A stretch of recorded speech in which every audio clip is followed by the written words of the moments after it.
Después el investigación ya conducí el Bureau of Fire Protection na incidente de quema alina Santa Catalina, ya descubrí que electrical short circuit amo el causa del quema, que a principio na casa di Kagawa Totoy Samson. Según con el District Fire Marshal del BFP Fire Chief Inspector Clincha, posible cascao el wire del corriente que ya resulta na quema. Hindi también según sila takita el posibilidad que razón también el illegal tapping de corriente na lugar que resulta na short circuit. Hindi según de veras el alegasyon que chinekian yaman pelyahan iya quema con el casa. Electrical overloading o short circuit alya na roof dila kay as alleged el mga linya do del corriente la kanila banda takore lang almost encima del dila mga como tatupay na dila mga techo. So kita todo ya sinti kita el ulan prior to that mga kwanto dia pati malo-malo tiempo siguro tiene mga cascao el mga linya ya plus el moisture del agua del ulan que tiene cuántos días se pasa amo que le cause con el short circuit na dila alya na roof line dila.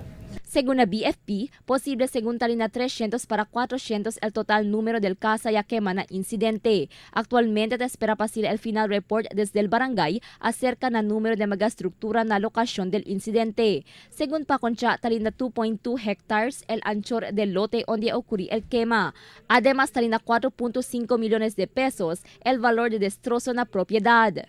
Di amon rough estimate lang kel kwanto kunta kami possible kwanto ka sa longitudinal pati lateral amo kailan come up with 600 pero na progress report di amon makaaya baha pa after we met yesterday na crisis committee dol nasa mga 300 plus to 400 pa el kasa tapi di akong kapitan ayer ako na diato na elected city councilor si puede le dale kanamon records of the number of structures ali erected before the fire baka tiene mga census si ACL1 el di aton mga BHW but he is sorry because no hay daw se kita figures no hay sila tamen si record ese.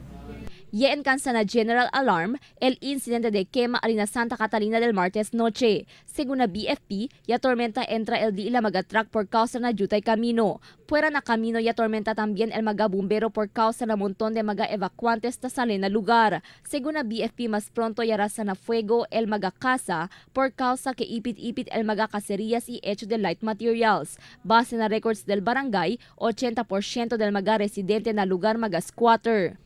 Crystal Almonia, Dateline Zamboanga.